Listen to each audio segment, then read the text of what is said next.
आप सभी को मेरी नमस्ते और जय हिंद। मेरा नाम आभास सैनी है, वर्बल मैथ बाय आभास सैनी में आप सभी का स्वागत है। देखो, इंपॉर्टेंट कंसेप्ट्स मैं करा रहा हूँ आपको यूट्यूब पे, और आपको एक का जो आज का कंसेप्ट है वो एक स्टोरी से सुनाऊंगा मैं आपको।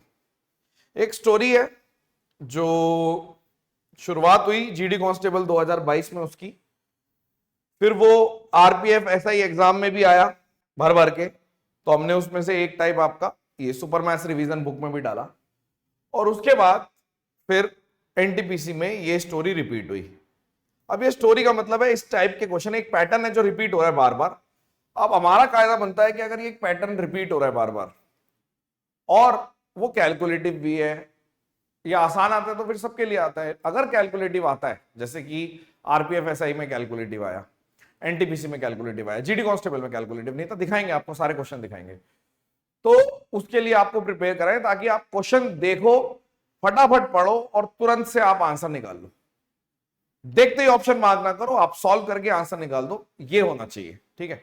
और हमेशा जब भी पूछा है तो अप्रॉक्स क्वेश्चन पूछा है तो आप ना तो डिजिट सम लगा सकते, ना वैल्यू पुटिंग या जिसको बोलते हैं यूनिट डिजिट लगा सकते, ठीक है। तो शुरुआत करते हैं कहानी की। जीडी कांस्टेबल 2022 में जब ये क्वेश्चन आया, सवाल मैं पढ़ता हूं, सवाल एक बार समझाऊंगा, फिर क्वेश्चन परफॉर्म करके दिखाऊंगा आपको कि कैसे करना चाहिए। सवाल देखो कि एक बैंक है जो 5% ऑफर करता है, हाफ ईयरली बेसिस पे रेट ऑफ इंटरेस्ट लेता है अर्धवार्षिक तौर पे, और इतने रुपए जमा कराता है, और जनवरी में 1 जनवरी को और 1 जुलाई को भी इतने ही रुपए जमा कराता है। तो एक तरीके से क्वेश्चन या तो ये पूछ सकता है कि कितने प्रतिशत इंटरेस्ट मिलेगा इस पे जो आप जमा करा रहे हो, या फिर बोलेंगे पैसों में बता दो। तो मैं क्वेश्चन समझाता हूं आपको। जैसे मान लीजिए आप 1 जनवरी को कोई पैसा जमा करा रहे हो, आपने पी जमा कराया, और 1 जुलाई को भी आपने पी ही जमा करा दिया। अब हर 6 महीने बाद इंटरेस्ट रिवाइज होता है, तो 1 जनवरी से लेके साल के अंत तक 6 महीने में इंटरेस्ट मिलेगा, और इसमें सिर्फ लास्ट के 6 महीने में इंटरेस्ट मिलेगा।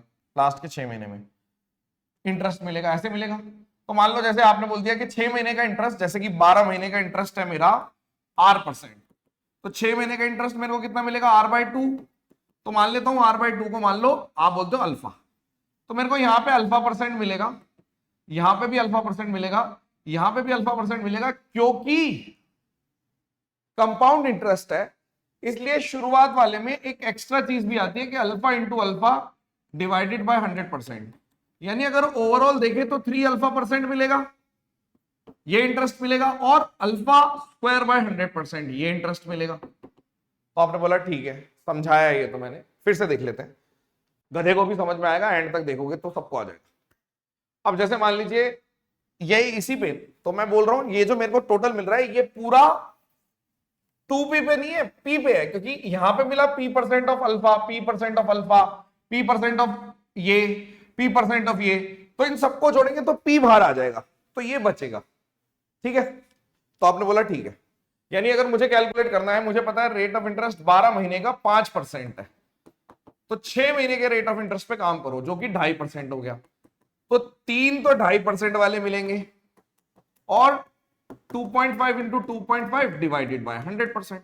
अब यहां पे सॉल्व करने के बाद 7.5% और यहां पे 0.625%, तो यहां पे मेरा आंसर आ गया, परसेंटेज आ गई। लेकिन इसने परसेंटेज में नहीं पूछा, रुपए में पूछा है। तो आप देखो ऑप्शन दूर दूर है, पास में तो है नहीं, तो आप लगभग आप इसको इग्नोर भी कर सकते हो, इग्नोर। तो आप बोलोगे 7.5% ऑफ जो भी मुझे दे रखा है 1600, वो आंसर हो जाएगा। तो 7.5 को 15/2 800, 120 हो गया, क्योंकि यहाँ पे 15/2 करके यहाँ पे अपने परसेंटेज से 2 जीरो चले गए, 8 15 8 120, तो 120 आंसर आ गया, यानी कि 121 वाला आंसर है। लेकिन ये जीडी कांस्टेबल में था, इसलिए कैलकुलेशन बिल्कुल ना के बराबर थी। अब एनटीपीसी में क्या आ रहा है देखो, एनटीपीसी में रेट ऑफ इंटरेस्ट देखो 5 नहीं है, 1.1।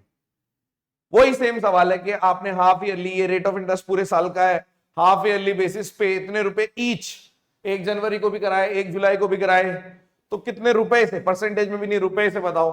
तो आप फिर से बोलोगे कि रेट ऑफ इंटरेस्ट तो मेरा 1.1 है, यानी अगर अल्फा निकालूंगा तो R/2 0.55%, तो 3 अल्फा तो यही आ गया, और उसके बाद आप बोलोगे अल्फा स्क्वायर बाय 100, ये परसेंटेज है ओवरऑल, तो 3 अल्फा से मुझे पता चल गया 0.55 का 3 गुना, तो 1.65% प्लस समथिंग। तो अगर मैं देखूं तो ऑप्शन अभी भी दूर दूर ही है, बहुत पास नहीं है। अगर 1.65% निकालना है मुझे जैसे, और अगर मैं इसको देखूं, अगर ये क्लोज दिख भी रहा है, कौन सा क्लोज दिख रहा है, कोई सा भी इतना क्लोज नहीं है, थोड़ा सा दूर है, 8 का डिफरेंस है, 3 का डिफरेंस है, यहां पे भी डिफरेंस है।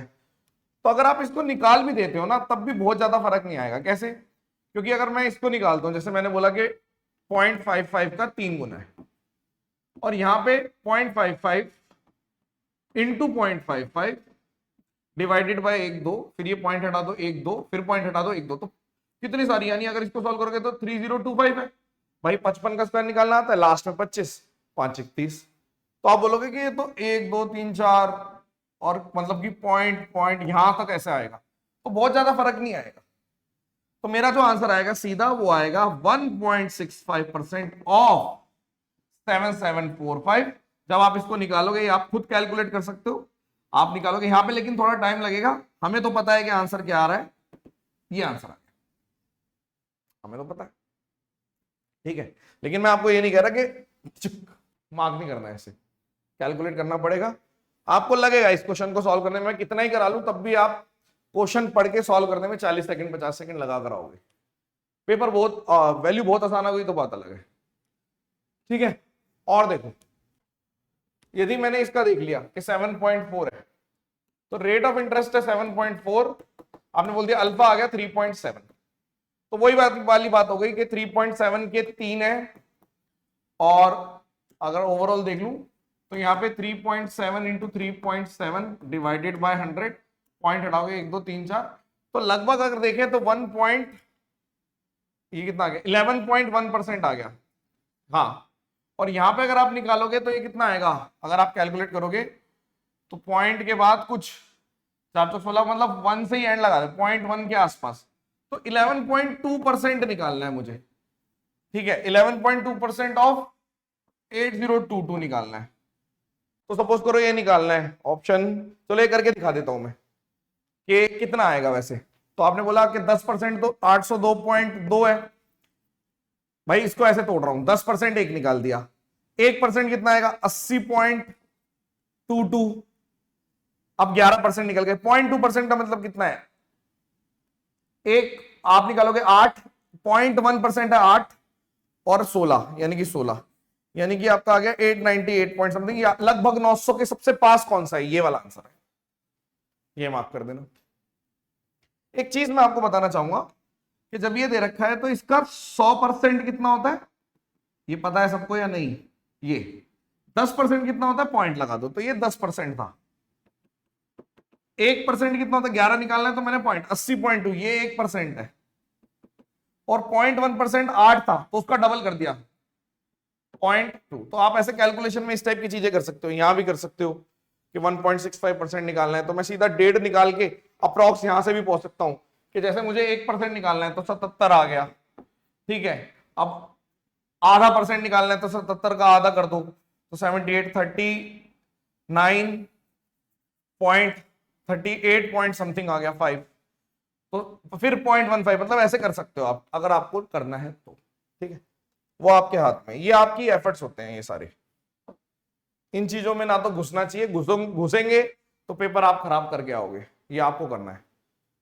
अप्रॉक्स सारे क्वेश्चन के अप्रॉक्स आंसर है, इसको देखो आप, जैसे ये वाला क्वेश्चन, ये तो मैंने कराया भी था जब एनटीपीसी के सॉल्यूशन दिए थे तब कराया था ये वाला, कि जैसे अब अल्फा यहां पे निकालोगे तो 3.9% हो गया, 7.5 का आधा, 7.8 का आधा, तो 3 इंटू 3.9% और 3.9 इंटू 3.9 डिवाइडेड बाय 100%, वही वाली बात हो गई यहाँ पे भी। तो ये आपका कितना आ गया लगभग 3.9 का 3×27 हासिल आई 2 3 11.7, और ये लगभग आपका अगर हम निकालेंगे तो 1 के आसपास, 1.15 के आसपास, तो 11.85% निकालना था 9920 का, तो आप निकालोगे तो ये वाला आ जाएगा 1175.73। लेकिन अगर आपने थोड़ा सा भी इसमें और कमी पेशी कर दी तो आप ये मार्क कर दोगे जो कि गलत है। तो ये कैलकुलेटिव ही है, ये करने ही पड़ेंगे, हम ये नहीं कहेंगे आपको कि अरे ये कर लेते वो कर लेते, कुछ भी नहीं होगा उससे, ठीक है, ओके। करना पड़ेगा कैलकुलेट। अब इसमें देख लो, जैसे 2.8% हो गया अल्फा, तो इसका 3 गुना है, और 2.8 इंटू 2.8 डिवाइडेड बाय 100, ये परसेंटेज आ गई, ये भी परसेंटेज है, तो 88.4 तो यही आ गया। ठीक है, अब अप्रॉक्स निकालना है, क्या निकालना है, 8.4% प्लस, अगर इसको करोगे तो वही 0.1234, तो 0. अगर आप करोगे 22, इसको करोगे 784, और यहां पर आपका आ गया 1 2 3 4 पॉइंट, यानी कि लगभग 8.47% निकाल दो, तो 8.47% ऑफ 7346, तो इसका भी आंसर आ जाएगा, जो कि ये आएगा 622.82। अब आप सोच रहे हो कि मेरे को कैसे पता, क्योंकि मुझे पता है, मैंने करवाए हैं क्वेश्चन, ये किताब में डाला है मैंने क्वेश्चन। ठीक है, ये हमने एनटीपीसी में क्वेश्चन सॉल्व कराए हैं, ये वाला, ये एनटीपीसी का दिया था मैंने सॉल्यूशन, ये तो सीधा क्वेश्चन है। तो इस टाइप के क्वेश्चन अगर दोबारा आएंगे तो आप कर लेंगे। सबसे बड़ी बात एक चीज और, मुझे ऐसा लगता है कि एसएससी वाले और रेलवे वाले जितने भी बच्चे कंपटीशन वालों को, सबको साथ रहना चाहिए। तो जो बच्चे मुझे जानते हैं, आप लोगों को रेलवे वालों को सपोर्ट करना है। अगर आप रेलवे फॉलो करते नहीं करते, रेलवे रिफॉर्म को लेकर मांगे चल रही हैं, और सरकार को अनुरोध किया जा रहा है, सरकार से बोला जा रहा है कि रेलवे का कैलेंडर टाइम पे निकले, कैलेंडर बनाया जाए, उसको टाइम पे दिया जाए। ठीक है, ग्रुप डी की जो वैकेंसी है उसे भी बढ़ाया जाए। ठीक है, वेटिंग लिस्ट इंक्लूड की जाए, जो एग्जाम सेंटर है वो भी पता नहीं कहीं कहीं कहीं डाल देते हैं, उसमें आपका एक ऐसा होना चाहिए जो पहुंच जाए और टाइम से। ऐसा नहीं होना चाहिए कि बच्चे ने भर दिया फॉर्म तो बस कर दिया, उनसे पैसे भी नहीं ले रहे आप, और आप सोच रहे हो कि पैसे मतलब उनके पैसे लेके पैसे इतने दिनों बाद वापस दे रहे हो। रिफंड जो है वो बहुत टाइम बाद देते हैं ना रेलवे में, मुझे मालूम है रेलवे के बारे में कुछ कुछ चीजें। ठीक है, उसके अलावा जो भी धांधली है वो सब चीजें अवॉइड करनी है। मैं फिर से बोलूंगा, जो रेलवे की रिफॉर्म्स को लेकर आपको सपोर्ट करना है, एसएससी वालों को भी, हर किसी को, क्या है मांगे, 5 मांगे हैं, कैलेंडर, ग्रुप डी की vacancy increase, waiting list, exam centre, और जो भी धांधलेबाजी है या जो भी फ्रॉड चल रहा है उसको रोकना है। ठीक है, तो आई होप ये जो क्लास मैंने दिया आपको इंपॉर्टेंट, ये क्वेश्चन अब आप आगे से कर लेंगे। ठीक है, धन्यवाद, सेशन डिसमिस।